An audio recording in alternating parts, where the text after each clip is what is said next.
Welcome to episode 40 of Boardwars.eu, your bi-weekly podcast about Star Wars Imperial Assault, a miniatures game by Fantasy Flight Games. Jabba's Realm finally released, but before we get into that, we have some news at 11 minutes. In game discussions, we go all over the Aqualish campaign hero of Jabba's Realm, more about his weird support abilities at 16 minutes and 30 seconds. At 1 hour and 7 minutes, Jeppe gives his first impression on the new skirmish map Anchorhead Bar in the play experiences. Also, a new YouTube channel dedicated to skirmish battle reports is being discussed. Community Watch is full of content too. Regional reports, Twitch channel tournament, and more at 1 hour, 17 minutes and 30 seconds. Finally, we close out again with some rules clarification at 1 hour and 31 minutes. Some confusion about the new 4-player map from Jabba's Realm is being talked about this time. And if you like our content, please consider supporting us on patreon.com/BWEU. We really appreciate it. Have fun with the show!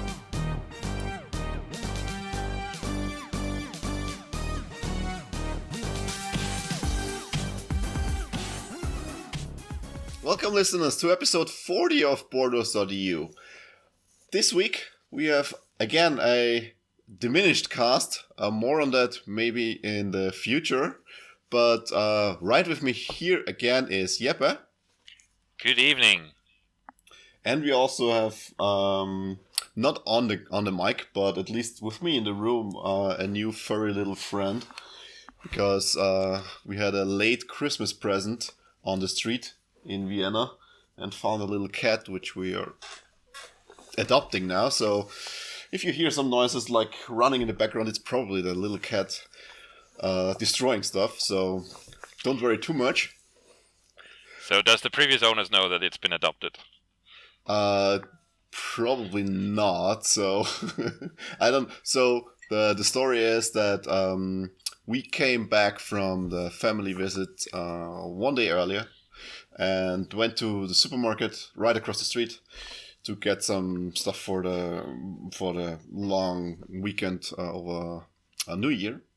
And there was a woman with a cat in hand, right in the supermarket. And she wanted to talk to one of the cashiers and ask him about what to do with it, because she can't take it home. She has 2 cats at home that probably won't accept her very well. And she found it under the cars just right outside the supermarket. And I went with her around the corner to the vet.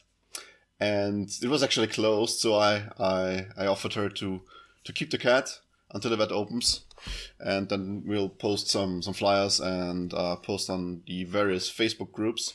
And we did that. So on the next day we got to the vet and checked her out. She had all of the usual small cats, farm cat stuff, like all of the flea stuff, and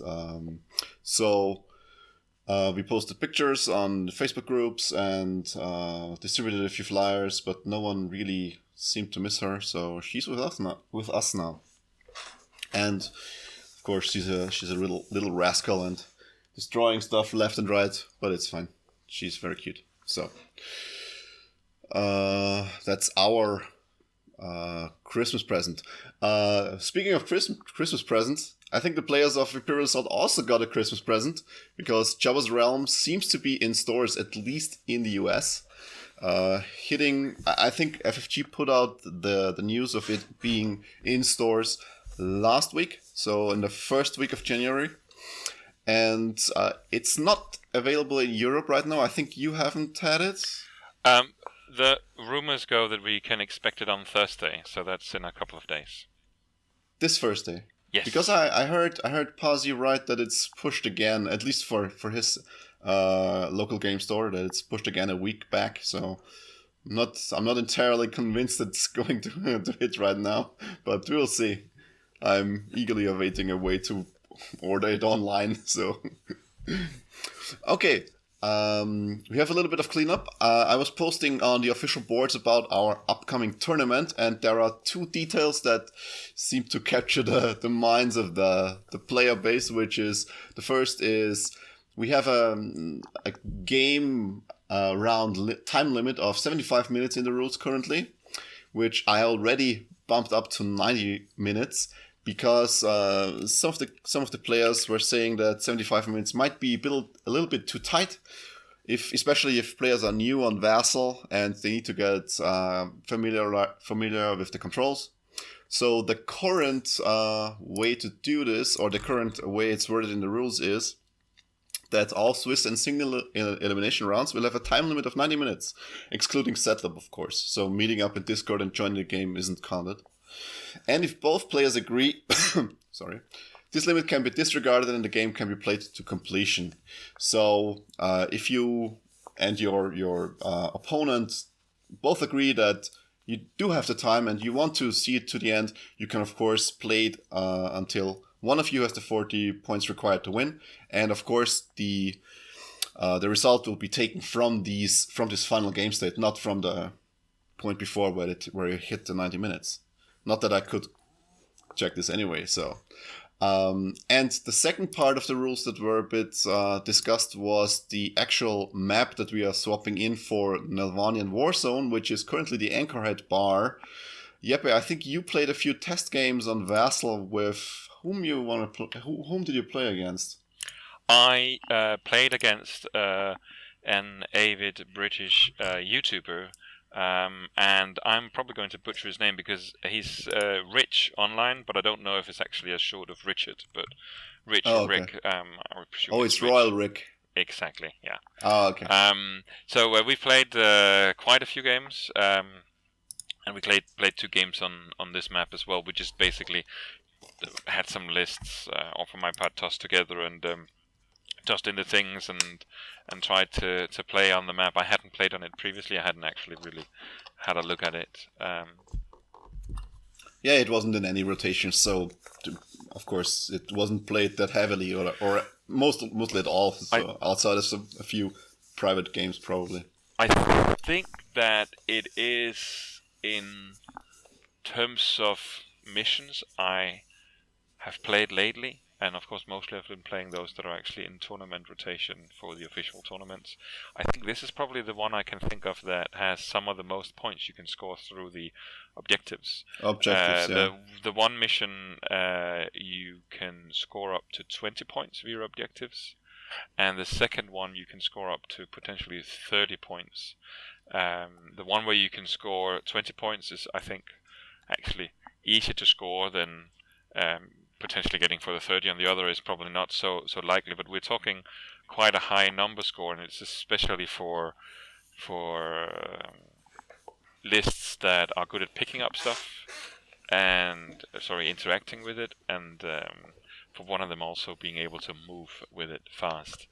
And reversely, of course, something like Obi-Wan Kenobi that can completely block you from interacting is also very useful there.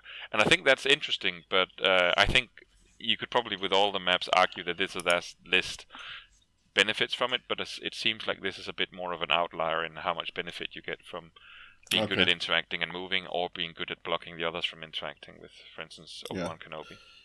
Yeah, so we are actually, I am actually considering swapping it out for one of the 2 maps in either Luke or the Alliance Ranger villain pack, ally pack from Wave 8, because if they are any better, we expect them to enter rotation instead of being swapped in for Nelvanian Warzone in the official tournaments that are to come from FFG, or at least in the rules.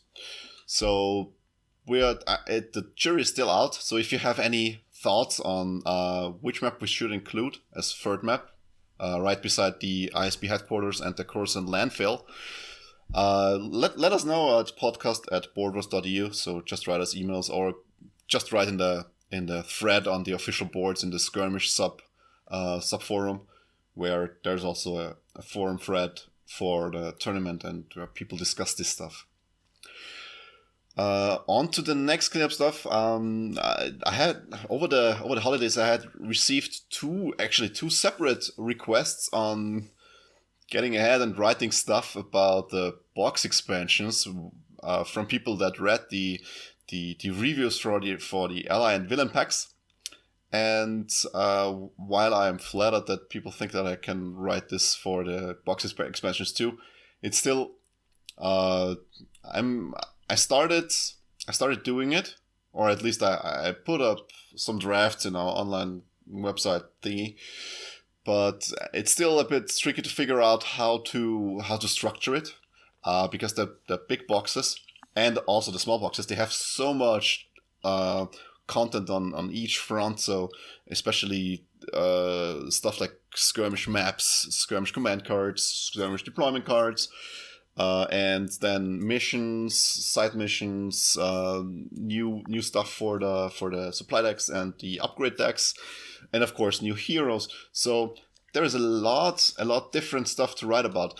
If you have good ideas on how that could be structured in a way that written reviews of it aren't terribly to read, do let me know at our usual email so I can maybe get this going somewhere this year or so.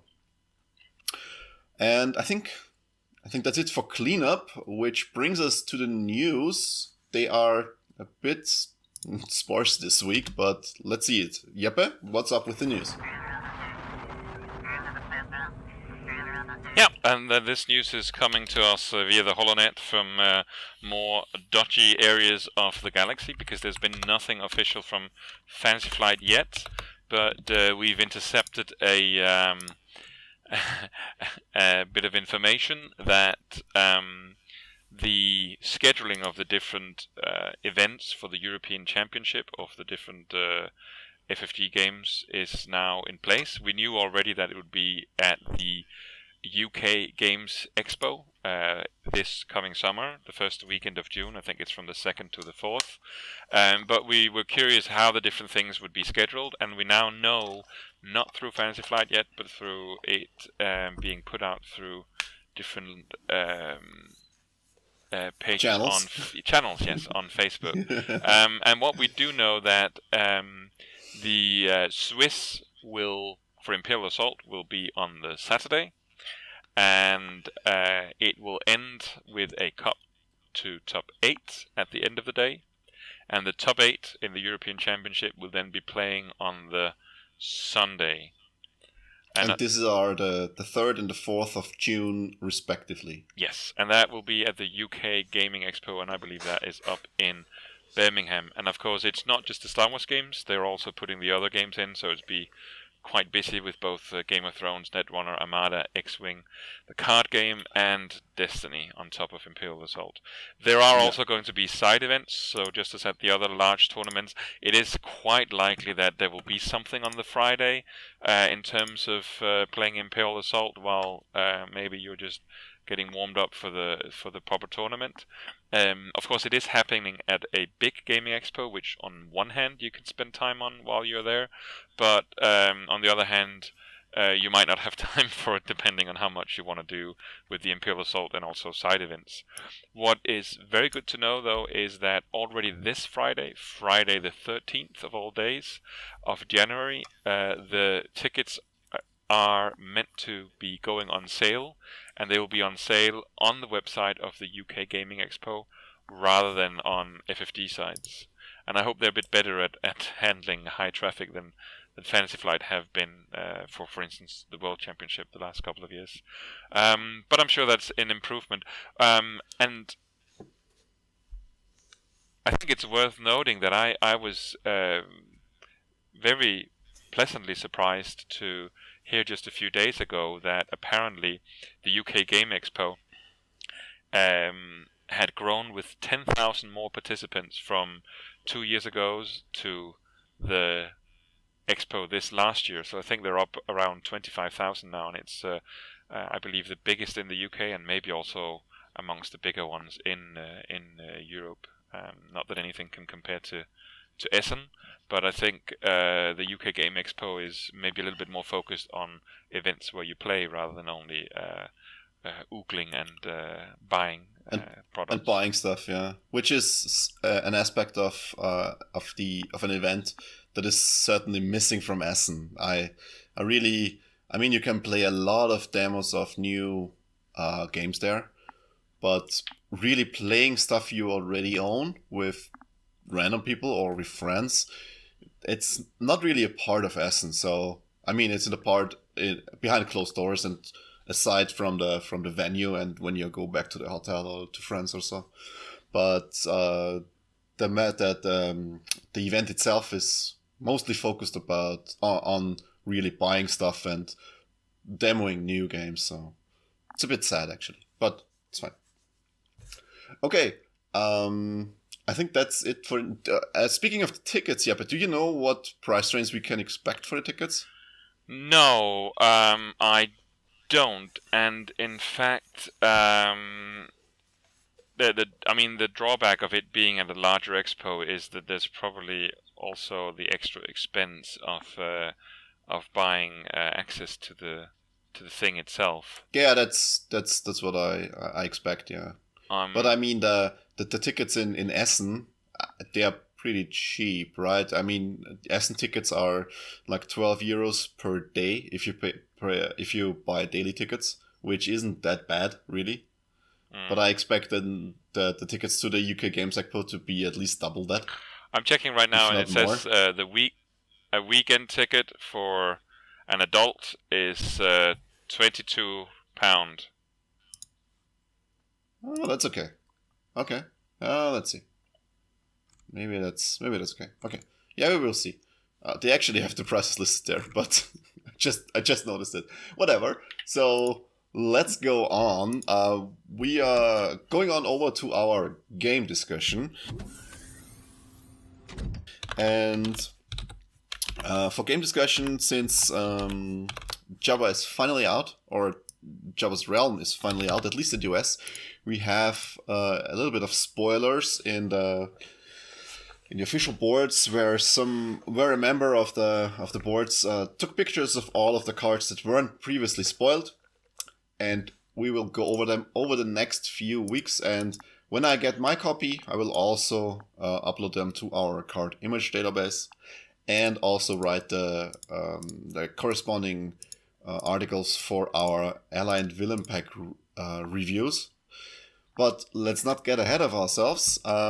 This week we are going to start with Ona Koma and then the skirmish cards for all of the 3 new mercenary heroes.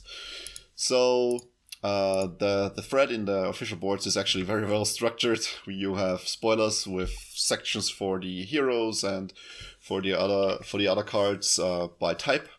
So we'll look over to Onar, and first of all, like we suspected, we probably don't go over his statistics on his wounded side, but because we did already, it's mostly what you know already. The attribute tests are weaker by 1 dice, and the endurance and speed are lowered by 1. Sorry, you wanted to say? Yeah, I just wanted to say that I think it's worthwhile to mention that there's been so much speculation, and I don't recall ever that people in that degree has been begging to have those who already got the product to tell us what was on the wounded side of a hero, because there was speculation that he was stronger. And what we can see now is he's generally weaker, except for one thing. Which? And that is that that you usually lose a skill when you're flipped to your wounded side. Yeah. But I believe the thing he loses is actually the limitation that he could only rest once per round. So he still has the bonus that he recovers extra. Wait. No, isn't his third skill that he can not get any conditions? That's what I remember. Let's see. I'm scrolling over to the news article right now. Let's see. Next, we have our salvage step. Previews of the heroes for Java's Realm. So there we have. Where is he? I have him right here. He's losing 2 abilities. He's losing 2 abilities. Yes. He's losing the one. He's losing the one where he cannot gain harmful conditions, which is of course something that's nice when you have no defense die. So now he can get harmful conditions because he's wounded, but he's also losing the limitation he had that he could only rest once per activation. Oh, so we were both right. That's nice to hear. Okay, so he can now on his wounded side rest twice, but you can also stun him, and he can become focused, right? Oh, focused he can become 4, but he can also become weakened, stunned, bleeded, and all of the good stuff. So, going over to his starter weapon, Jeppe, do you want to read us through the bodyguard rifle? Yes. That is a blaster and a rifle. It is a ranged weapon with a green and a red die. And it doesn't have search abilities, but it has a ability that when you declare an attack with this weapon, you may apply -1 damage and +2 accuracy to the attack results. So basically, you can forego a bit of damage to get a bit more range when you shoot. Because basically, with just the green and red, he has a range somewhere between 1 and 3, which is very unreliable. And another thing that is different from other weapons is that he does not have room for an attachment on this weapon. All of this, I mean, that he looks very weak offensive-wise for starting. So when you don't have any XP cards bought or any weapons replaced, he looks. I mean, he can take quite a bit of hurt, but the bodyguard rifle, most of the times you need to apply the -1 damage before you actually roll your dice. So it can blow up in your face to maybe you make the accuracy, but then again you also might not deal any that much damage. So I'm not sure the bodyguard rifle is really exciting for me, especially since it doesn't have any attachment slots. So it's probably something you want to replace with him fairly quickly. And also, since he only has endurance of 4 and speed of 4 on his non-wounded side, and he doesn't have any really good abilities to get through the battlefield, like for instance for Garkan, where he can charge. The Ona doesn't actually have something like that, so I'm interested to see how this turns out, especially in campaigns or in missions where you need to get to your enemies or to the objectives first, and not maybe even start right in face with them. So I don't know if this is really a good shake on him, but it somehow gives me a little bit of a concern in terms of Biv Budrick being the last one who had a bit of a less strong opening weapon. He had a similar problem. Yeah. I think he had a red and a blue. He could have an attachment, and he had only one search ability, which was for an accuracy. So the weapons are not that different. But to be honest, I think with Biv Budrick, I think often what I've seen with him was that people neglected upgrading his weapon, and that's why he kept being felt a bit underwhelming, because he was forced to be up close. And I think, if Onar Koma gets in your face, the red die is it's going to be felt, but he has to be in your face too. And I mean, you cannot slow him or you cannot slow him down unless he's wounded. So at least he has got that going for him, right? So okay. Moving on to his reward card. So of course all of the heroes in Jabba's Realm also have a corresponding side mission, which if you win it, you get a reward special to this hero. In Onar's example, it is Haymaker, and it reads one strain, of course, not one surge. One strain. Exhaust this card during your activation and choose an adjacent small hostile figure. Test strengths. For each success to a maximum of 3, push that figure up to 1 space, and then that figure suffers 1 damage. Just one correction, there's no then in there. And because there's no then in there, I think he actually suffers a damage for each success or each... Yeah, that's true. I was actually asking Pasi that in our Discord chat, and I still think it's worded rather clumsily, but it's quite clear that for each success you make during this test, you can deal 1 damage and also push the figure 1 space. So that figure up to 1 space. The thing is, I'm not sure if you need to push the figure 1 space or if this is optional. It says to a maximum of 3, so I think it's totally optional whether you move it 0, 1, 2, or 3. Yeah, and that figure. Yeah, might be. Yeah. It even says push that figure up to 1 space for each success. To up to 1 space, so yeah. up to must indicate that less is also fine. I think it's amazing because he just has to spend a strain, and a lot of figures can be killed that way without you bothering to use it in full action, and other figures can be moved around. I just think relocating figures is so strong for a number of reasons. So the question now, would you rather play a side mission earning a Haymaker, or would you play a side mission earning Core Box Luke? Just Decision because, time. Like, it's not apples and oranges. It's like soup and ice cream. I don't know. Yeah. Not at the same time. I mean, it's both of them occupy a side mission slot, and it's perfectly. You can imagine both of the cards being on the table at the same time. So, and you have to decide which mission you want to go at. So. I'm actually thinking about it a second time. I'm not in doubt what I would do. I would take Ona's side mission, but only because I haven't played it before. Okay. And in general, I think the character side missions are more fun than the other ones. Sure. Regardless of how useful the reward is. Otherwise, I think Luke is probably one of the potential allies that breaks the mold on whether allies are worthwhile or not. Yeah. Okay, so going over to his XP cards, the first will be Keep Up. Jeppe, you want to go through it? Yes, it is a 1 point XP. It reads, exhaust this card at the end of an activation to gain 1 movement point. At first, my thought was that it is a bit underwhelming compared to the tactical movement of Fenn, which is 2 movement at the start of his activation that he can give to others. But what's interesting is here that it's actually at the end of an activation, so it can be at the end of anyone's activation, including an Imperial figure. Yeah. And I think that is interesting because for him especially. Because as we'll see with a number of his abilities, he wants to be next to some of his friends to help them out, and this makes him able to adapt during the round.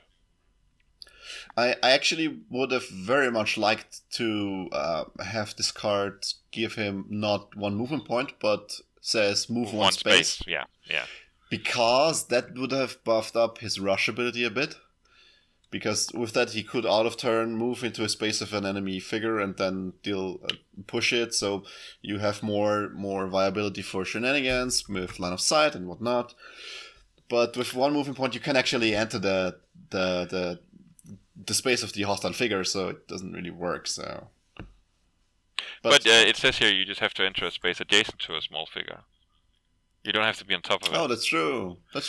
And you bring up an interesting point. I hadn't thought of it. Because that's actually fun, yeah. That ability, and we're talking of the one that's printed on Ona's character sheet, reads Rush. When you enter a space adjacent to a small figure, you may push that figure up to 1 space. And it says limit once per activation. But I think limit once per activation is that he can do it once per his activation, but you could argue that he can also do it during others' activation.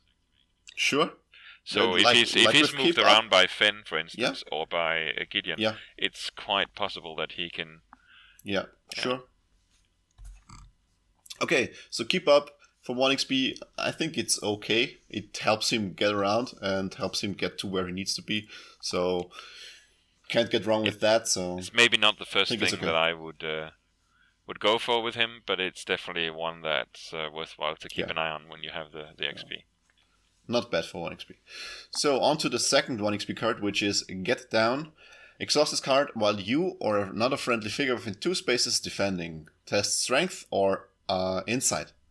If you pass the Strength test, apply +1 block to the defense results. If you pass the Insight test, apply +1 evade to the defense results.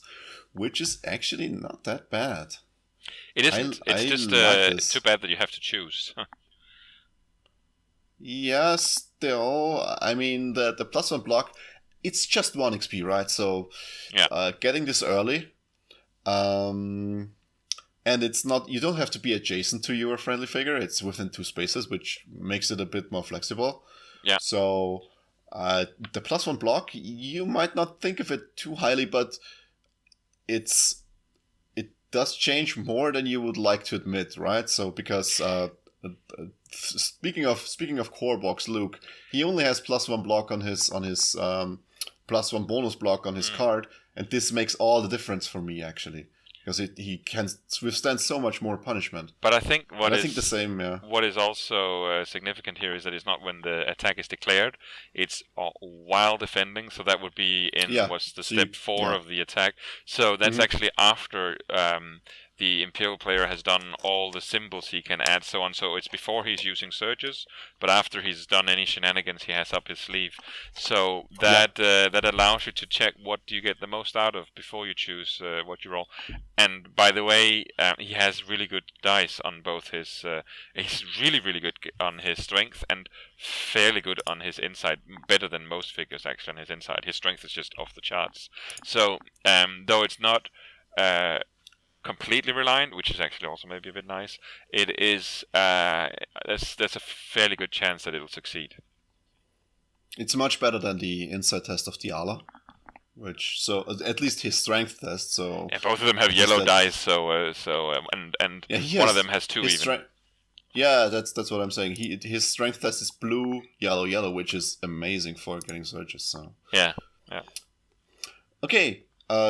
I'd get it. I would think that getting it quite early would be a good idea. Depending, of course, always depending on which class deck your opponent is playing. So the Imperial player is playing. I would almost say regardless, because he has no defense, and by having this, he in a sense also makes himself a target as well as others, because it's a way to protect others as well. So this feeds right into the next card, which is Stay Behind Me. You want to grade it? Yeah, so 2 XP, and there are 2 halves to it. The one is that you apply +2 health to your hero, so he's more durable. And the other ability is, while an adjacent friendly figure is defending, if you are healthy, you may suffer 1 damage to apply +1 block to the defense result. So 2 things are unique. One thing is that we're starting to see abilities you have to fuel with your health. The other is that the fact about him being healthy is that he cannot do this anymore when he is wounded, which is interesting, that he sort of loses one of his abilities when he's one of his XP upgraded abilities when he's wounded. That's true, but depending on which deck you're playing against, 20 health in the early stages of the campaign is quite a tall order for the Imperial player to break through, especially if you get down anyway. So I think Stay Behind Me will be relevant. There are some decks that might be a problem for you, like for instance Subversive Tactics and the new deck Hot Mercenaries, which we'll talk about in one of the future episodes, I think next or the episode after that, because they really get onto focus firing on single heroes, and then this can get out of control quite quickly, so you can lose your second ability of Stay Behind Me quite fast. But I think if you're not playing against these decks, Stay Behind Me is quite worth it. I think it's interesting that you can use it as long as you suffer health. So you can use it several times during the round. Of course, you can't use it more than once in a given timing window, so you can't pop more health in there to get more blocks, but you can use it throughout the round. And I think it's nice in the sense that if the Imperial player is focusing fire on Onar himself, he can just absorb it and maybe not use this ability on others, and he's difficult to get down maybe a bit because he has a lot of health. He doesn't have a defense die, of course, but that's another story. But on the other hand, if the Empire is shooting on others, he can sort of, in a sense, transfer the damage by this. There's just one little thing, and that is, I thought it could have been hilarious if it didn't say an adjacent friendly figure, but if he could also use it on himself. And you asked me why on earth would you want to do that. That's because there's a number of situations where, because I don't think the damage he takes from this is considered to be part of the damage. So if it had been different, I think you could argue that there's a number of situations where you would rather inflict 1 damage on yourself but then suddenly your opponent doesn't have the ability to do funky things with surges. For instance, blast or yeah, exactly, because they then need to use the surge to do the damage. So blast, cleave. Well, the conditions, of course, are not relevant because he's immune to them, but still. Yeah, I mean it's probably in there that you can't use it on yourself, and that you cannot use it more than once per timing window. I mean, that's not on the card, but that's basic rules. Because of that reason, that you cannot just suffer all of the damage outside of the attack and then negate all of the effects that surges would have. So it's reasonable that it's worded this way, and I think it's still strong. So I'd say it's okay. Okay. Next 2 XP card would be Mutual Destruction, which is also split in 2. The first is, while attacking, you may suffer 1 damage to apply +1 damage to the attack results. And the second one is, exhaust this card when you use Rush. You and the pushed figure each suffer 1 damage. Both of them, I'm not sure about. I like this card way less than the previous 3 cards, so... Just for the fact that you're, I mean, Onar's prime resource in the mission is his health, so you're actually accelerating yourself by spending some of your resources. But since some of the decks are really bent on spike damage and trying to wound heroes in single activations, and this can happen with Onar too, even though he has 20 health. If you are starting to chip away on your health yourself, with multiple cards, like say with Stay Behind Me and Mutual Destruction, you're starting to get in territory where you are down to 10 health more often than not in the second round. So that's not what you want to do, I think, because then you have to rest, and your 4 speed mean you can not get ahead quite easily. So I'm not sure, so... That's nice, because, Stefan, on this we don't agree. Yeah, that's fine. Because I think, first of all, for principle reasons, I think it's nice that you can push a character in different directions. So in this case, you can push him more towards the offensive. I actually... But then for the specific card, I actually think it's very valuable to be able to, in a lot of situations, it's really a very nice...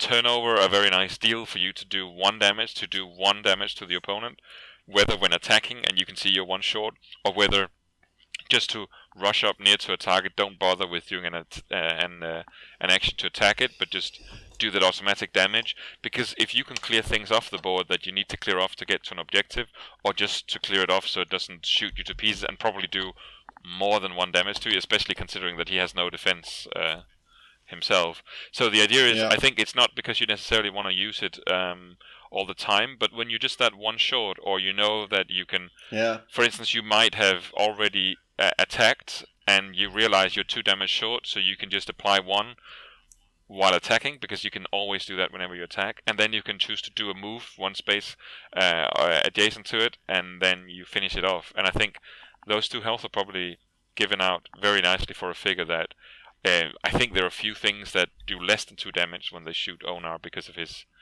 lacking defense dice. Yeah, it's true. What I'm a bit afraid of is that his low speed is keeping him back from actually using this quite effectively. But 4 speed is not that low. Yeah, that's true, but it's also not really high, considering that he doesn't have any very good movement abilities, or that he doesn't have that high of a that high of an endurance pool. But he's got he's got 4. He's got 4 endurance, and so far we haven't seen any abilities using endurance. That's true. That's true. He doesn't use any. I think the only card that's actually using strain on him is his reward card. Yeah. So. And the interesting thing is that because he's actually healing 2 extra damage, so whenever he's resting better than any other figure, which I think is also actually making up for his lack of defense dice, that he might be more okay for him to rest than normally. I think resting can be lose momentum in a mission and lose it if you rest too often, but I think maybe when you know you get a bit of output out of it as he does, it sort of levels out. Okay. And Yeah, of course, the strain. I really have to see this in action. But So when I mentioned that he doesn't have much he spends strain on, it means that he can use his strain to move around.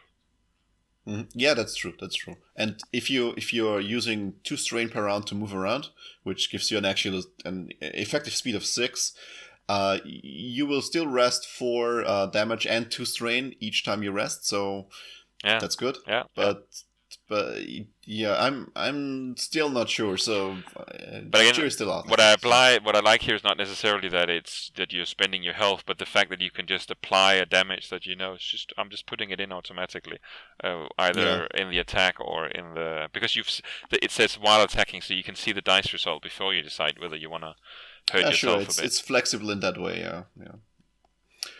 Okay, so next card, 3 XP, Brute Strength. Yep. Yes.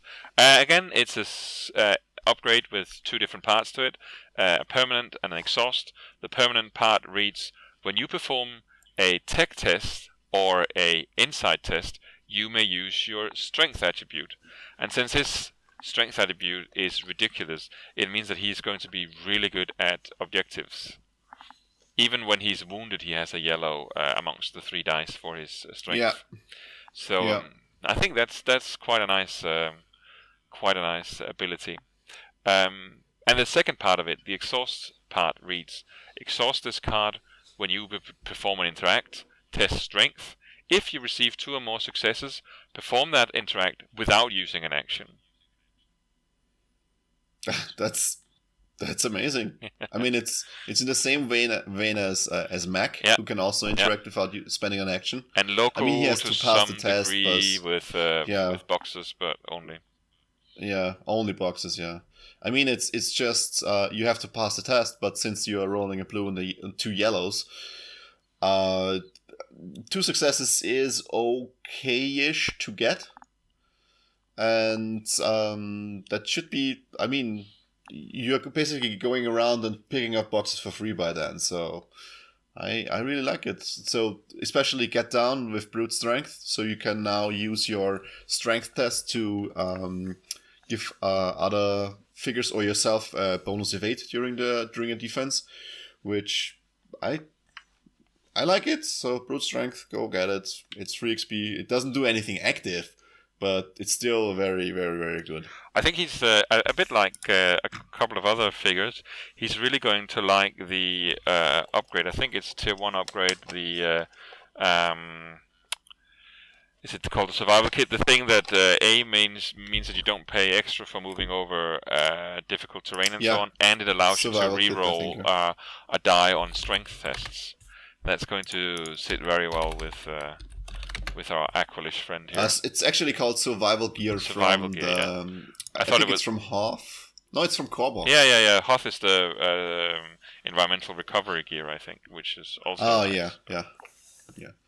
So Survival Gear with Onar, very, very good. I mean, we have it in our current campaign. Actually, Jin is using Survival Gear to counteract the arc blasters of the stormtroopers, so she can reroll her strength die because she only has I think a blue one, and she has the Ways of the Force from the mission, so she can get focused and then reroll a die, which most of the time means that she's not going to get stunned. So that's very nice, and I think Survival Gear, of course, it's a prime accessory for Honor. Okay, second 3 XP card is Hold Still. Exhaust this card while an adjacent hostile figure is defending to apply -1 block or -1 evade to the defense results. And when a hostile figure voluntarily exits a space adjacent to you, you become focused. Actually, it reads, when a hostile figure voluntarily exits an adjacent space, you become focused. So he cannot punch them to make them move with rush or similar. Yeah. But otherwise, yeah. I think, again, he has a lot of abilities where he gets to see the die results, and then he decides what he wants to do. And often there are little sort of increments with which he changes the results, but you have perfect knowledge when you do it, and I think that's so powerful. Because, of course, whenever someone is defending, you're the last one to modify appliers that are not related to the surges. Yeah. And I think that's really good. I think the second part I was first really excited by because I think it's one of the easiest ways, in a sense, for figures to get focus so far. And what's interesting is that it's not limited by you being, it's not exhausted. That part of the card is not exhausted, so it can happen several times through the round. And I think that's good, because the thing is, he is probably doing attribute tests fairly often because his abilities use them, which is probably also why they use tests, and they give him such a generous focus ability. So that's nice. It's very interesting that all of his cards, also the two remaining cards, they seem to be not as flashy. Like they are very much geared towards support, which, if you look at him, he doesn't look like a support character, right? I mean, if you look at him, at his artwork and the card, it looks like he's going to get in there and punch people and shoot people. But that's not actually what he's doing. He's actually manipulating the battlefield by pushing people around, giving them less defense, distributing damage to him from other heroes. So he's not that guy to get in and deal out damage. I was about to say, in a moment we're going to see something that's very flashy and with a lot of fireworks, though. Yeah.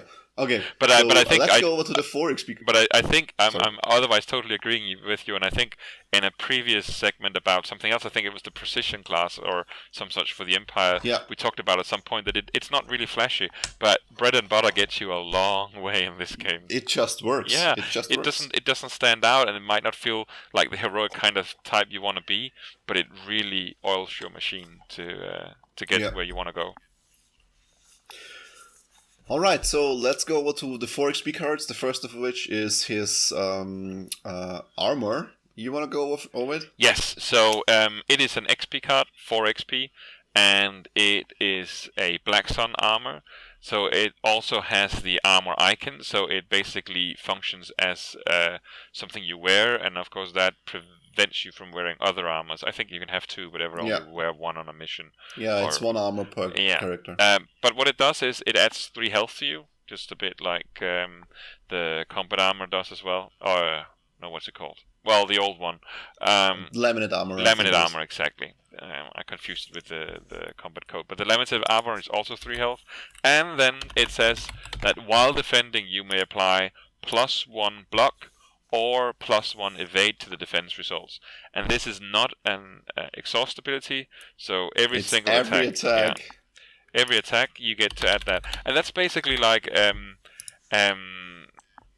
black die roll at its worst, but it's pretty nice in the sense that it's tossed in there where he's someone who doesn't have a defense die because he's balanced in then having a lot of health and not getting conditions and healing well and so on. So I think you probably are looking at a decent mileage. I know someone has done a lot of number crunching and discussing on this on the Fantasy Flight forums, but I haven't followed that thread in particular.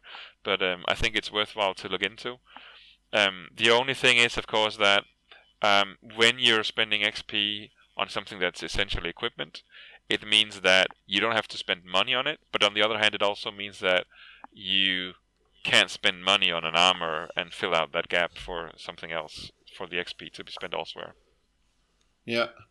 I mean, the thing I thought about when I read this, that with Get Down and Black Sun armor and Stay Behind Me, not only does he have 25 health now, he can get, once per round, he can get 1 bonus block, and he can get 1 bonus block each attack. So it's getting to a point where it's actually hard to get consistent damage with, at least with small figures. But then he would be at 25 health. Yeah, and then he's at 25 health, so it's actually hard to get him down then. So it's really going to be in the end stages of campaigns. If he's constantly resting, I think it will be a tough fight for the Empire to get him down. And I think also that most of the missions in Jabba's realm focus around wounding all heroes. So especially having him makes it much easier to complete all of these missions, because they are not timed. So it's mostly, or some of them might be timed, but the Empire, to win them, needs to wound all heroes. So that's also something which is much harder if you have a decked out Omar. So yeah, and it's definitely something where both the Imperial player and the Rebels need to adapt to how damage is being applied, because sometimes you're better off as the Rebels as having him, basically he's absorbing damage with the way he's using Stay Behind Me to take damage, to have someone else not take damage. And sometimes you want to use it and sometimes you want not to avoid others being wounded. And maybe sometimes you want him to be wounded because you don't care, because then others are still maybe not close to being wounded and can finish on and complete your objectives. Yeah. Okay, so on to his last card, which is also 4 XP and is called Don't Make Me Hurt You. Exhaust this card when you declare an attack to add 1 red die to your attack pool. After you resolve an attack, if the target was defeated, you may suffer 1 damage to ready this card. So that's okay. That's the fireworks. That's the fireworks, yeah. I was really looking. We're going to mention the compendium again in the community section, which is a series of articles in the FFG official boards where a user, I think it's the same user who posted the spoilers, is going over and comparing all of the dice. This time, or in the first batch, he's only comparing the dice from the melee weapons in the campaign, and comparing how they fare against the white die, the black die, and on average. So what he found is that red-yellow is a very, very, very potent combination, especially if you have surges or good surge abilities. So when you upgrade his weapon to something like at least a bit better than the bodyguard rifle, then with 1 extra red die and maybe 1 yellow and 1 green, you have a very, very decent attack. And with that, I can see him mowing down regular and even elite troopers quite reliably with 1 attack, and then readying this card and getting the attacking another figure and doing the same again. So I mean, yes, again, you're spending resources you actually want to keep, but this way, the thing is, if he's rolling surges, they can of course also be used to recover strain, or if he has none, recover the damage he's taken. Yeah, sure. I think this is where his maybe not his friend, but a friend of his friend, Dr. Everson, pops in and says, "He doesn't like you. I don't like you either." Yeah. And then he shoots your face off. I can't wait till we, at some point, as we're going through all the Jabba stuff, that we'll be talking about some of the items, and especially some of the tier 3 items where you get weapons that basically use one of your attribute tests. And there is one that gives you 3 dice on your strength, basically. Not 3 dice, but the dice you have for your strength you use for this weapon. And that actually would be really interesting on Onar, and even more interesting. And also an interesting choice for the Imperial player, because he actually gets even better dice if he's wounded, because then his strength attribute changes to... That actually depends. If you're of course talking about the rig blades from the Wookiees. Yes. We will go over them when we are getting to the upgrades, but just to give the listeners context here, the rig blades are, or whatever they are called. They're very Kashyyyk. Yeah. Yeah, I'd say we call them rig blades, and they are the blades the Wookiee warriors are carrying, and they cost 950 credits. They are tier 3. They have the trait blade, and they have an attack, a melee attack with 3 dice, but the dice are actually not fixed. But your attack pool with this weapon is your strength pool. So with his strength pool of blue, yellow, yellow, you have a very good attack, and the rig blades also have a surge for cleave too. But most importantly, it has, while attacking with this weapon, you may convert any number of surges to damage results. But so this is amazing. Even with that in mind, the red die is better than the yellow. Even if you just imagine you can make everything into damage that has more icons on it than the yellow does. Yeah, sure. I'd say it almost twice as good, but still, it's it's amazing that they're putting those things in. And imagine him then adding an extra red die from that ability we just talked about. So we're talking about a 4-die attack. He has a very good focus ability. So we are talking about someone who maybe has a 5-die attack fairly reliably. Yeah, that's terrifying. Suddenly he's yeah. not a tank; he's a bloody howitzer. yeah. But of course, this is again melee, and he needs to get there, so it's a bit dependent on him getting there. So, but it's fine. So we will go over the tier items. But definitely there are different ways to go with his, and you can make something kind of a middle ground. But he can also just be someone who punches your face in if that's what you want with him. It might not be what he's most interesting in design-wise, because there is a lot of damage dealers, and we've seen a lot of characters through the years of the game that looked like a tank, but there was actually nothing that in the game mechanics that really made the enemies have to attack it or gets his focusing their attention on him. But he has, because he can choose where damage is being dealt in a sense with some of his abilities. Interesting. Yeah. So this is all of the cards for Onar, and like I said, I get the impression that he's more about manipulating the battlefield instead of actually dealing damage. But of course, you can push him into a specific way, and if you get the Reek Blades, then it's going to hurt, of course, very, very much. But we'll see. And just the plainly obvious that we haven't been talking about is that being able to move other figures around reliably and often is so powerful, both in sense of setting up attacks if you want to put figures together for a blast, or put them together for a Way of the Sarlacc, or removing them from an objective or a door that the Imperial player is blocking. And sometimes that alone can slow you enough down that you basically cannot win the mission. Yeah.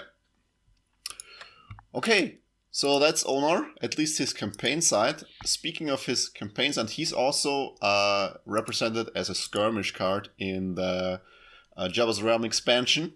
And like all of the heroes, he doesn't have a rebel skirmish card. He's actually a mercenary skirmish card.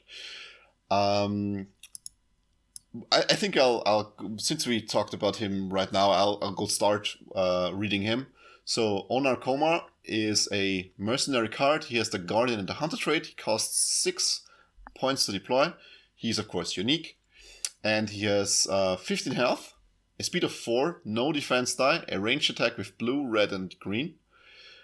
Surges for +2 damage and -2 accuracy, which is weird. Another surge for +1 damage and -1 accuracy. And then he has the following abilities. The first is a special action rush, move up to 4 spaces. Then you may push an adjacent small figure, up to 1 space.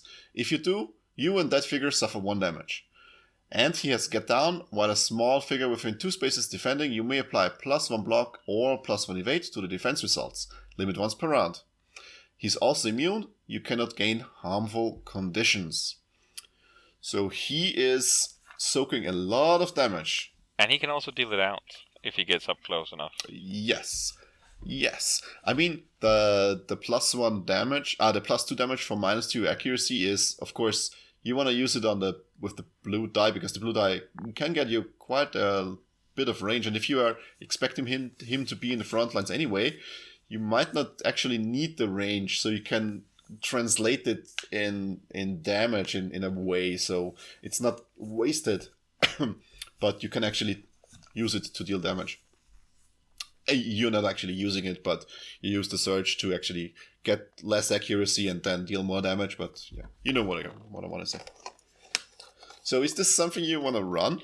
I think he's interesting, and I think the Hunter trait just blew through the roof in terms of the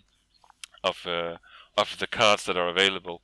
So I think he's interesting, and I can see how he can do some of the same stuff as in the campaign with his get down ability. He can move, which I think is interesting. And here it's actually spaces when he does his rush rather than movement points. Yes. And he has a 3-die attack. And I think you get a lot for the 6 points that he costs. So they're definitely costing them in a way that makes them appealing at the moment. That being said, I think he's interesting. How much health do the Banthas have? 19? 21. 21. And they are then and they are they're 9. 9. Yes, so okay, so he's slightly above Kurth, I think.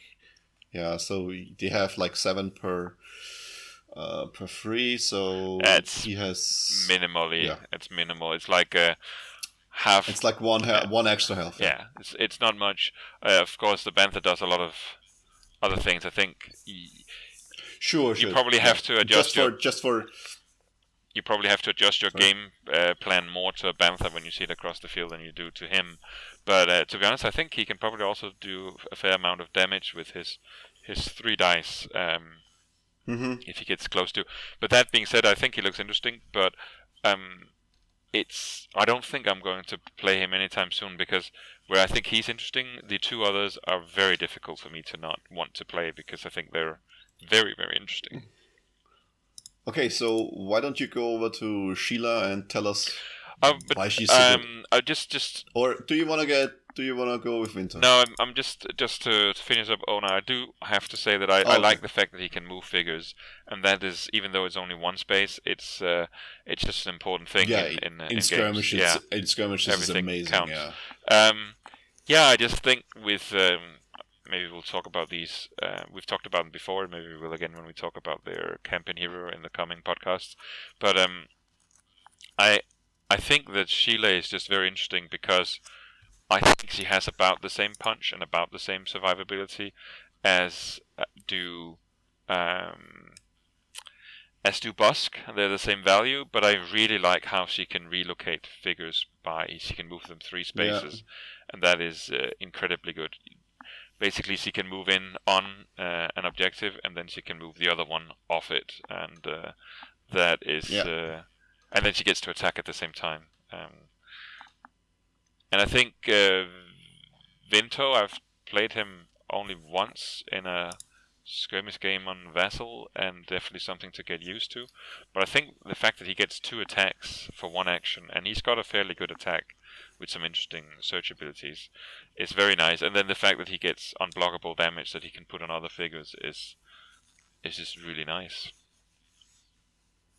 Yeah, So his ability, for those listening in, he has Bolt Slinger. After you resolve an attack during activation, you may choose a hostile figure other than the defender in your line of sight and within 3 spaces of you. That figure suffers 1 damage. And of course he has the special action Rapid Fire where he can just perform 2 attacks with 1 action.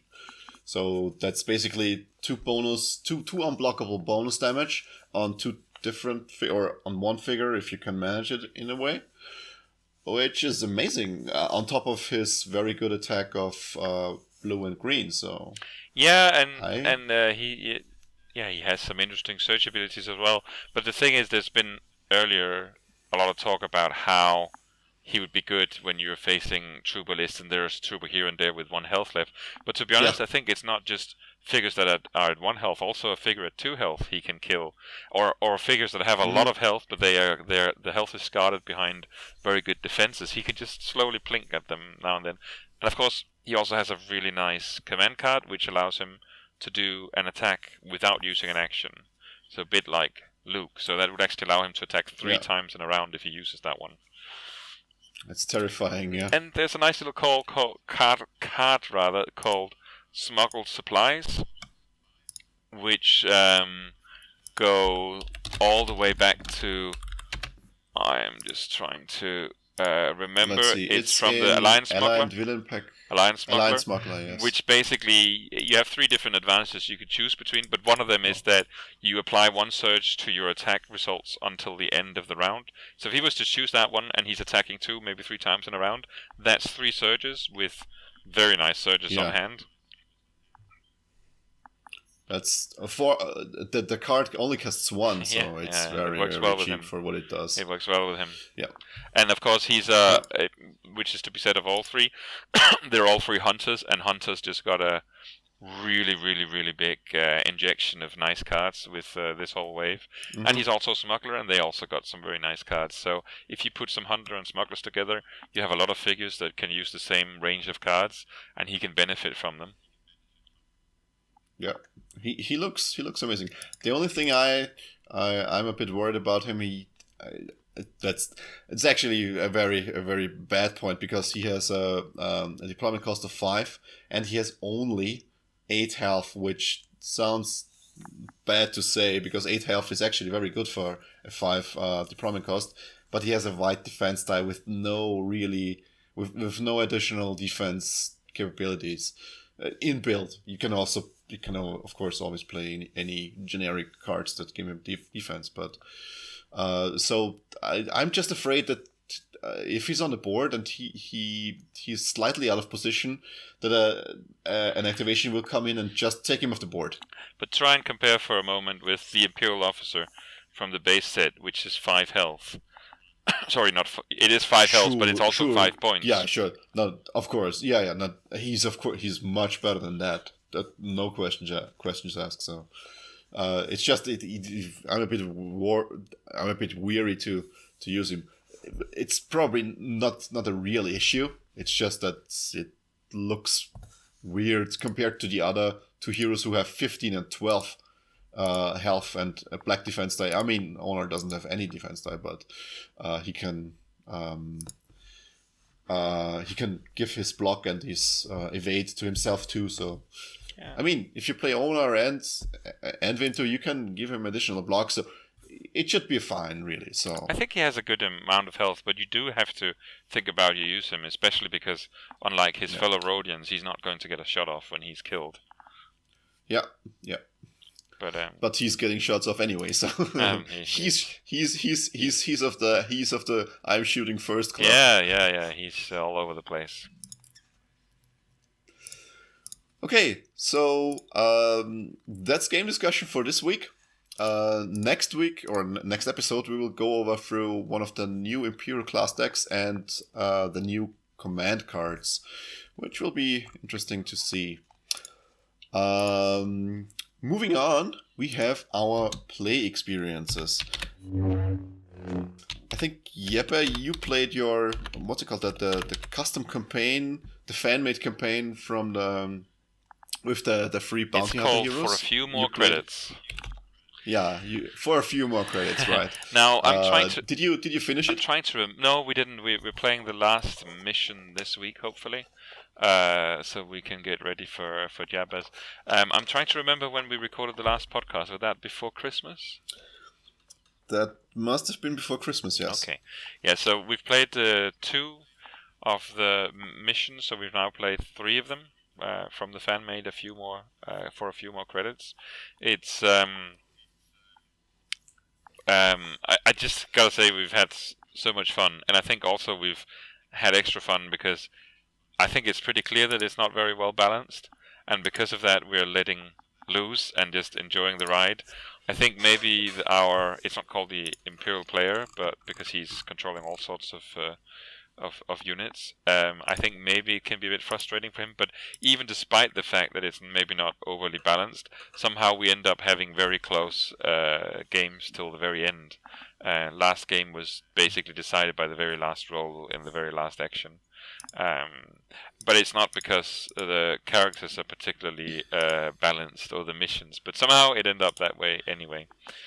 So that's been incredibly entertaining, and I think they've done something. I don't know if there's more than one guy who's put it together, but he or they. I will maybe speak a little bit more of it when we finish the campaign. But yeah, they've put a lot of interesting things there, and we've been highly entertained by it. Maybe we should get the guy on the show. Yeah, could be. And there's also another fan-made thing out that I would like to try at some point. But that's not so much. So this guy has been making missions and a campaign, and he's been making these 4 unique characters you can play in this only. You play actually Scum, bounty hunters, and that's where it's difficult to balance. But there's another guy who's then taken established missions, side missions, and put them in and like threaded them with a campaign where he's then written lengthy descriptions in between, like the epilogues. That's the side missions from the Wave 4 and Wave 7. He's basically taken those that otherwise might not fit the time zones, and he's made that one and put them together in a campaign. And I'd like to try that at some point. It's been fun to try this one. It's actually, I think this project deserves much more attention, because what he has been doing is all of the side missions that he has been using, I think except from the Bantha pack, only use core box tiles. So you only need a core box and Twin Shadows to play all of this. And it should be fairly entertaining, because the side missions have been rebalanced. So they work a little bit differently than originally intended, but putting them together in a campaign should be very, very entertaining. And I'm a bit sad that we did run our second campaign from Return to Hoth instead of trying one or two of these community created campaigns. But maybe after Jabba's Realm we will have, but the next small box is already on the horizon. So I definitely want to play Hoth again, because I thought it was a great campaign, but also because I have players that haven't played it. Yeah. So go on, because I will also weigh in with a bit of Hoth talk. But so that was we've played with the campaign, and by the way, I've recently reacquired a smartphone after my old one drowned at some point last year. So while I've had my friends taking pictures of these, and I have them send them to me, and I'll put them on the Facebook page at some point from the fan-made campaign. Hopefully I'll find it easier to take pictures at my future games. Sorry, excuse me. Today it's apparently me with a cough. Then just before Christmas I had kind of an epic Star Wars day, in that I went very early, like 8 in the morning. I caught a train to The Hague to see Rogue One yet again, but that time at the IMAX. And with me I had my Imperial Assault stuff, and I then went to a game store around the corner and played there all day.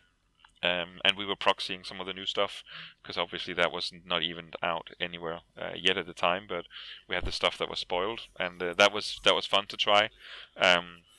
It was a bit uphill with the stuff I'd put together, but good fun. And then, as I mentioned earlier in tonight's podcast, I've been playing quite a few skirmish games on Vassal with Royal Rich, as he's calling himself on the Fantasy Flight forum and also in our Discord. He has a prolific YouTube channel. I am just going to we will link it in the show notes, of course. in a moment. But we've played 5 games on Imperial Assault. It's basically because after Christmas and to some degree New Year's, while I was desperately waiting for spoilers from Jabba and to get it, and there was not much game going on, so I was watching quite a few videos online and stumbled into his channel as well.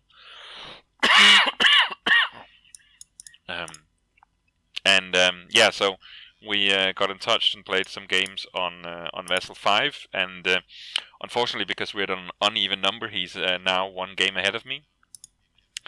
And he's playing these rebels with Echo Base and Obi-Wan and some Wookiees that he's been playing through a lot of his matches on his YouTube channel.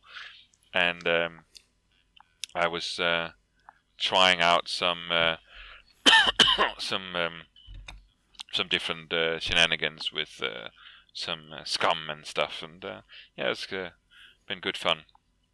And we haven't been recording these, but I'm sure we will be facing off again in the future. And the channel is called Star Wars Streaming, and Star Wars is in one word, so Star Wars and then streaming. Okay, yeah. We will link it in the show notes, at least. All right, that's it for you, right? Yes. Yeah. Okay. So I've also been playing just 2 times campaign. We have been continuing our Return to Hoth campaign, our second one, which is actually interesting because our Imperial player or players are playing the Subversive Tactics deck, not Subversive Tactics, the Technological Superiority deck, and it turned out to be very strong in the middle game. But right now, we have found ways to mitigate most of the effects. And since we recently got into buying some new weapons for all of our heroes, I think the last 2 missions will only be decided if they are using influence cards on the mass in the last missions, which they have been stockpiling throughout the campaign right now. And it will be interesting to see who actually can eke out the win in the last mission. But so far, I think the total number of wins versus losses is like, I think 8-2. No, it can't be 8-2. Maybe it's 7-2 because we still have 1, 2, 3 missions to go. Yeah, should be right. 7-2, or maybe 6-2. I don't know. So rebels have a quite large lead. But since we play with the house rule from Jonathan Ying, one of the co-creators of the game, where the story missions give you full rewards even if you lost the previous one, the snowball hasn't been rolling really. So I think it's still it provided that the missions were very interesting and very tense up until now, and I expect all story missions to keep that way. Right now we are still in the 2 side mission lump before the last missions, so these have been a bit disappointing because most of them are not geared towards high threat encounters.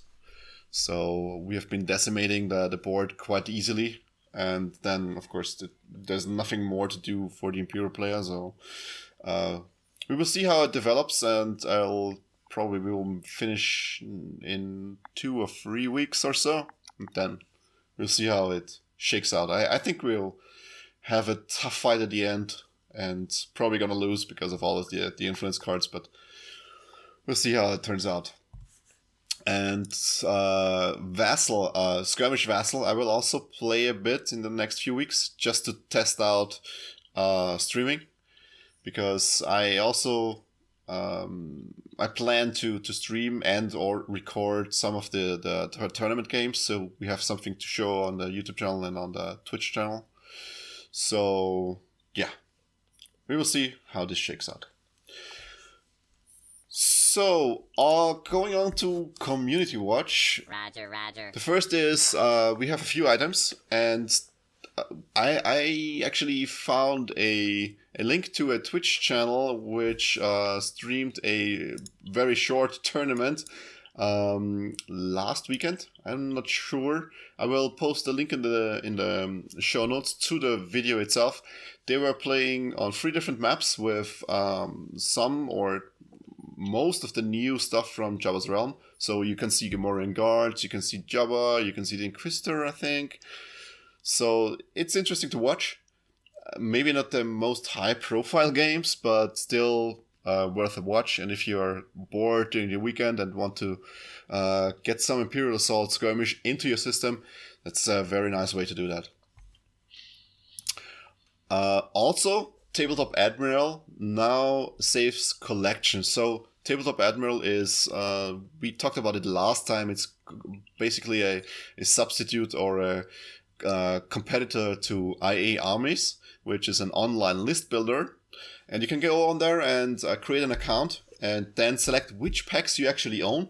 And the list builder will only display the cards from these packs. So if you're, especially for people in the German meta who is, of course, again behind a bit, this is very helpful because you can then filter out stuff you cannot use in the tournament, even though you might have bought it in English or so. So even though stuff is out, it's still not legal in Germany, the age-old story. So with Tabletop Admiral, all is good now. You just look up what is legal, check the boxes on all of these on these releases, and then you can only build lists with the contents of these boxes. And I will just show it like this. Let's see. I'll just uncheck these ones. Oh, like this. And then hide the packs. So I shouldn't have storing in my. So that's what that's. In the video, if you're watching this on YouTube, you can see the website itself and how to actually show the packs and select which packs you own. Hide the selection again, and then if you deselected some of the packs, you cannot use cards from these packs. Like I deselected Echo Base Trooper, Sorin, and Weiss. So if I put in Weiss in the search, nothing pops up. If I select General Weiss again, he pops up again. So that's all very fine, very useful, and you should use it to build your lists. And if you want to save your list, you can also do it right now to a profile and whatnot. And you can also share the list, which is just a fancy way of giving you a hash number at the end, which represents your selected cards. So I have to say, this is all for this Tabletop has Admiral. quickly become my favorite builder because of those functionalities, and he's been very, very quick to adjust to input and done some improvements of the interface already. And I really like that we finally have a builder where we can more reliably both save, and we can also look at where things are from and so on. There's still actually, as late as today, I found a card that's actually has not made it into the builder yet because it's been overlooked. But it's a work in progress, and it's still it's the best builder out there for sure. Yeah, so use it. I mean, you can still use IA armies, and it's a very nice alternative to this. But with Tabletop Admiral, you have a very nice tool on your hands right now. Okay, so the next one is actually from Jeppe. What is this? It's passes. Oh, that's the ability resolution ordering during attacks. Yes. Okay. So Pasi, the man, the legend, the rule sage, has a while back made a post on the Board Game Geek forum about the resolution of all abilities during attacks in the campaign, and I offered to add the stuff for the skirmish game, but he beat me to the punch, and he's now added those, and I think it's very valuable for people to go and have a look at. I think that there's a number of when you start playing the skirmish game, there's a number of things that you just pick up along the way, and there's a couple of common rules mistakes. But when you get past those, I think that the next, or maybe even the last big hurdle in the game is how things are done sequentially during the attack. And basically, especially all the command cards and all the abilities in the game that says while attacking, those things that say while attacking is just not at any random time while you're attacking. They fit to specific points of the 7 parts of performing an attack, and I think it's good to be aware of those, because you can avoid a lot of confusion and discussion about how different cards and abilities interact. And you can now find all the skirmish stuff also having been put in this overview of all the ability resolution. So it's recommended. Yeah, the best thing about it is that if you have it open on a tablet, you can of course go into the webpage and search for certain ability names or certain command card names, and it will just highlight it for you in which phase you can apply it.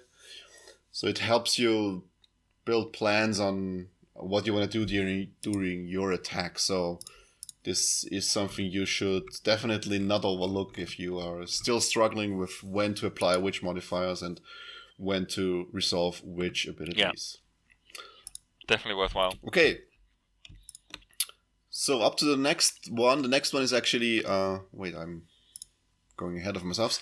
So the Galaxy's Fate in My Hand, the AI Probability Compendium, has been updated again, which is the fellow named by a name I cannot pronounce on the official boards, and he took a look at the new attachments from Jabba's Realm and how they affect melee and also ranged weapons and how good rerolls actually are and whatnot. So it's being expanded continually, and you should read it because it's very interesting to read and a very handy resource on deciding which stuff to buy during upgrade stages, especially if you're playing Rebel, of course.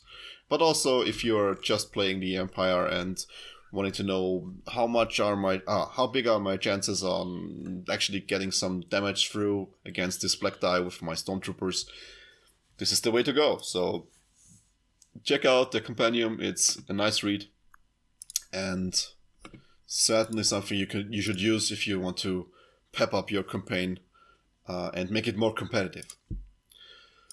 We also have another episode of the Jodo Cast. This time they made a report about the recent Imperial Assault regionals, and they were playing with Jabba's Realm stuff, and also they have some nice pictures on the webpage with painted minis, and it looks amazing. And they were playing Jet Troopers and the Inquisitor and Jedis and all of the good stuff. So Bantha Riders. I'm seeing Bantha Riders. Not Bantha Riders. It's actually how are they called? Dewback Riders, of course. And they also made, of course, a podcast episode about it. If you want to listen to them. If you haven't already subscribed to them in your podcast app, I don't know what you're doing, but you can also listen to it in the news article itself, which is linked into our show notes. And there you have a media player at the bottom, which you can listen to the episode in. And then, last but not least, that's the streaming from Royal Ridge. Yeah, we won't forget to link Rich's YouTube channel, which is Star Wars Streaming. And pay him a visit, maybe subscribe to him. He has some good content about Star Wars Imperial Assault Skirmish. So, what's this just in? Jeppe, yes. Enlighten me. What's this? This is sneaking in at the tail end of the community watch if we're done with it. Yeah, we are done. So, outside of this special news. There was a bulletin, a special bulletin that missed our news, and that is, of course, that over Christmas, Asmodee has gobbled up Heidelberger, Edge, and Millennium. So Asmodee are those that gobbled up FFG not too long ago. So basically, FFG is now part of the same conglomerate of a sense that is now also owning the companies in charge of distributing Fantasy Flight's Star Wars games in France, in the German-speaking market, and in Spain. And it's going to be interesting, especially moving forward towards the European Championship this summer, if maybe also the metas in these countries in terms of what's available in their own languages and what can be used as tournaments might catch up to the rest of the world. Do you know the distributor of Imperial Assault or FFG stuff in the UK? Is it also already bought by Asmodee? I don't think so, and I know the name, but I have forgotten them. I do think that Asmodee probably also have their own presence there. I know it's someone from Asmodee, for instance, taking care of the European Championships. I forget what the main distributor is named there, but the thing is, it's obviously interesting. But the thing is, Asmodee is already having the biggest distributor in Northern Europe, north of Germany. So, like in the Low Countries and in Scandinavia, that's what used to be Enigma, which is now also part of the Asmodee group. Yeah. So apparently some of these companies that are now being fused with Asmodee, they were already working together and they were already using each other for distributing out in each other's markets. So they're just basically taking the last step to become part of the same company outright. And I've heard actually that supposedly it was Heidelberger that back in the day, years ago, funded FFG's purchase of the IP rights to use Star Wars. Yes. For their games. So, but now FFG Asmodee is then absorbing Heidelberg. Yeah, it's certainly very interesting to see how it develops over the next few months in terms of getting content out in the localized markets, and I hope they can manage to even out the available content for each region. Not going to put my money on it, but at least it's a hope now. And maybe it also brings, with the European Championships, a more generalized way of playing these games competitively in tournaments, local tournaments, more regional tournaments, and of course the continental tournaments. So, of course, there is always the fear that with Asmodee controlling a very large chunk of distributors in Europe now that prices are going to hike, and I think they will. There's no way they won't, but since we're already paying premium for this stuff, I don't think it will hurt us too much. So, yeah, and that's it for Community Watch, unless you have something. No, that was just a bit of delayed news that we missed earlier that seeped into the Community Watch. All right, so we head over to our last section for this episode, which is rules clarification. But you are not a Jedi yet. And let me note down the time. So since Jabba's Realm is out now, and we have some questions. The section is getting a bit of a revival, and the first is actually a question a listener sent in. Ivan sent a question about Jabba's Realm 4-player map, which has a rule that reads, during the start of each round, for each turret a team controls, the team chooses a space and rolls one green die. Then there's a period, and the next sentence reads, each figure in each of the chosen spaces simultaneously suffers damage equal to the damage result. And his question was if this is at all taking into account initiative, and if one team is resolving it first and then the other team is resolving.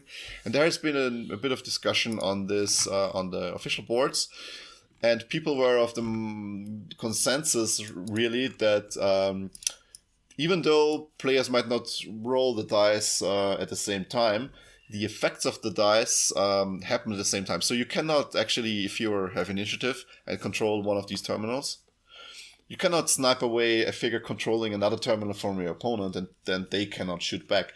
All of these, determining how much shots are actually dealt, happen before dice are rolled, and then dice are rolled, and then damage is distributed, and then figures die. So that's at least what I read from the thread in the boards, and I completely agree with that.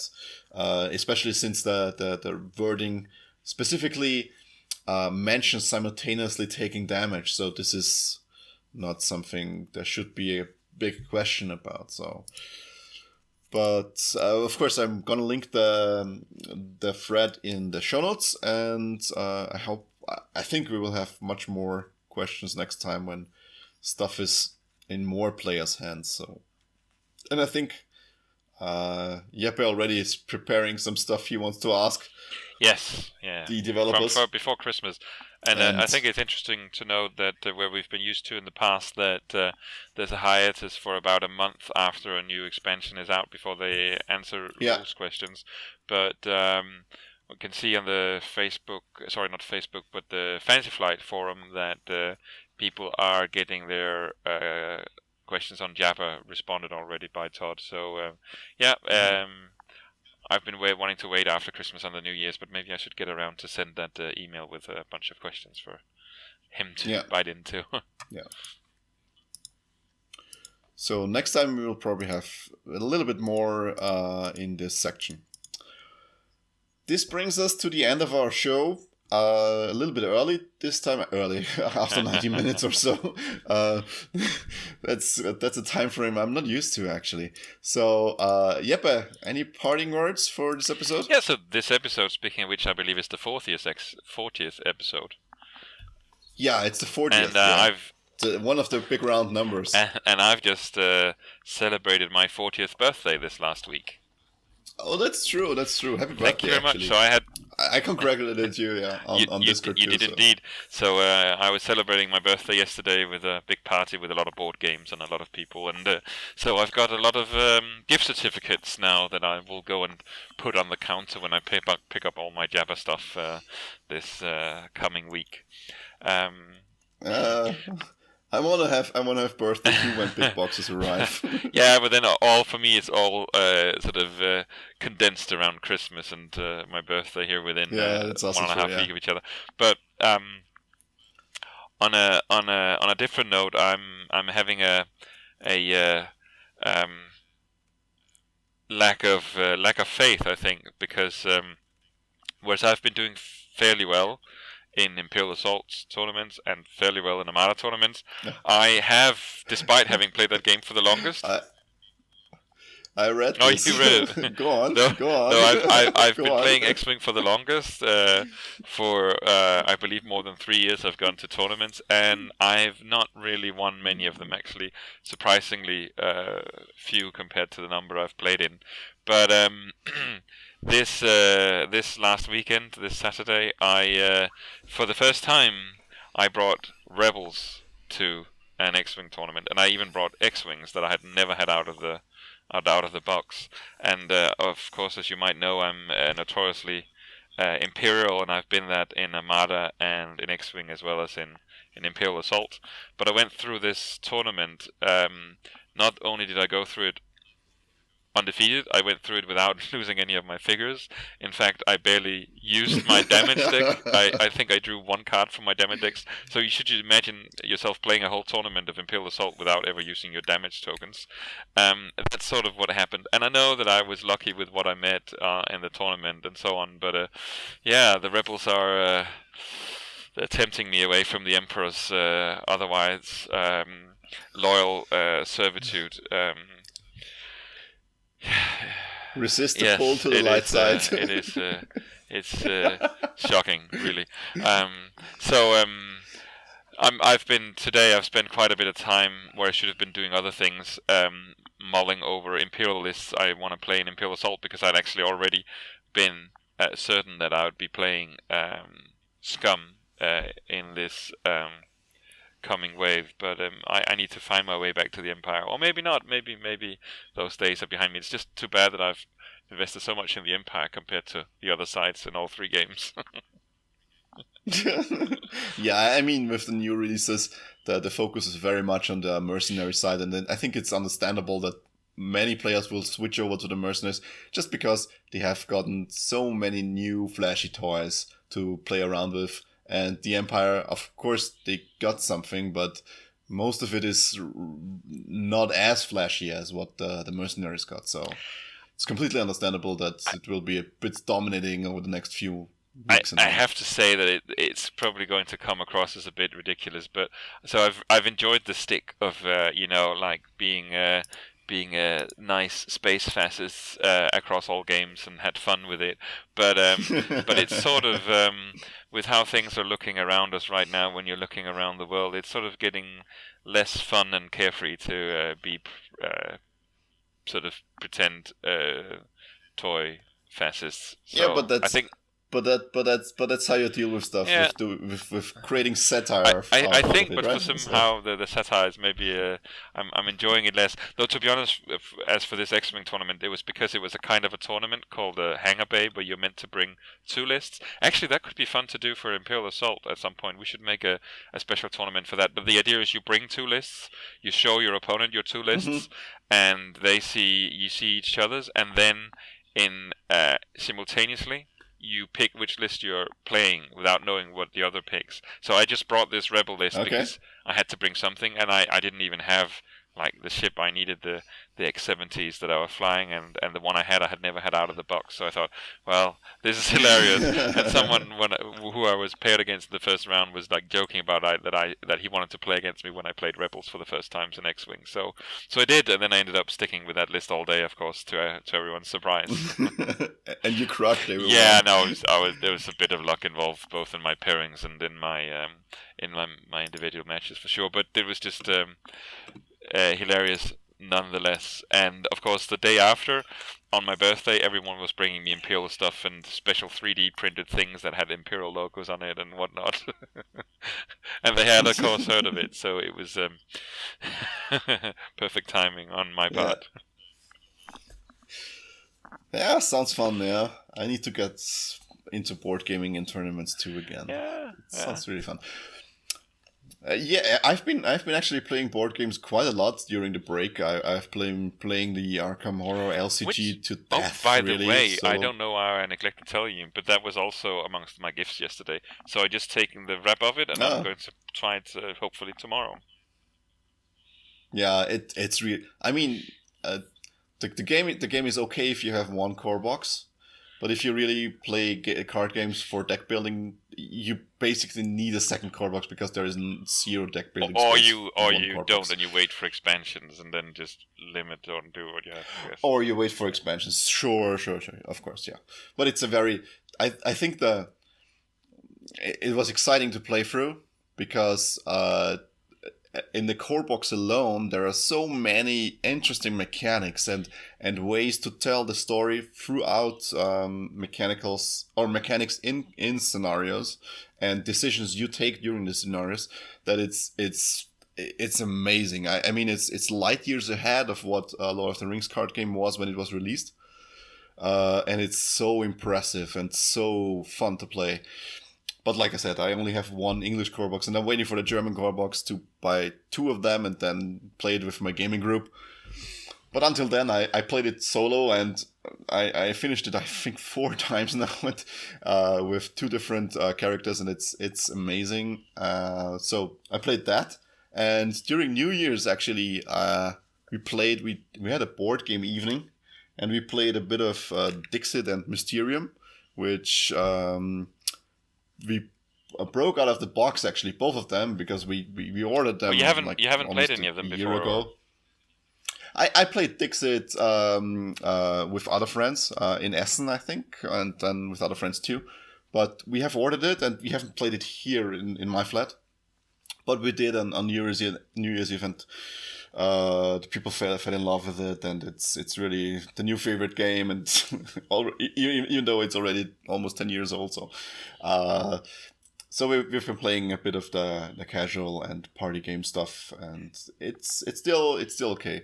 We also played Mysterium, which is very similar, but I think it's, unless you tie into it some storytelling, I couldn't find the appeal. There's no really mechanical appeal to it, and unlike Dixit, you're not trying to use your imagination too much. There's less communication on the table, more guessing. So I'm not a fan of Mysterium. It's a good game, and we had our fun with it, but for what it's costing, I don't think I could recommend it. I'm already too late with this. I played Mysterium a couple of times, and actually also at a New Year's a couple of years ago. And I think what I've seen from people around me in my gaming groups is that people miss a bit from Dixit, where you take turns being creative, whereas in Mysterium it's mostly just one person, the ghost. What I'm looking forward to, though, is to try at some point the Hong Kong Murder in Hong Kong. Deception. I always forget which order the words are, but it's Hong Kong and Murder and Deception in some random order. That's the game that is a bit like Mysterium, but with more gameplay for people who like more stuff to be going on, more crunch. Oh, okay. Yeah, maybe I need to look at that too. Okay, that's it for this episode. If you want to reach us, you can, of course. The best way is via email. And don't forget to join also on Discord and on our Facebook page, where we post stuff all the time. And if you want to register for the tournament, you still can. It's open, and the post on the website is still open. is still up, so you can read the tournament rules and which requisites you or which requirements you need to fill to actually compete. All of that is up there, and I think we will see us again in 2 weeks. Yeah, and we will stick to a schedule now since the holidays are over. And the registration for our tournament is, of course, closing on January 22nd. 22nd, yeah. This will be just the day before we next record, or maybe a few days before we next record. And don't forget, if you're in our neck of the woods, that the European Championships sign-up start on Friday, this very Friday, on the UK Gaming Expo website. Probably on the day when the podcast goes up, because I still need to edit this, so... Okay, so that's it, and with that, have fun, and bye-bye until next time. Bye-bye! May the Force be with you.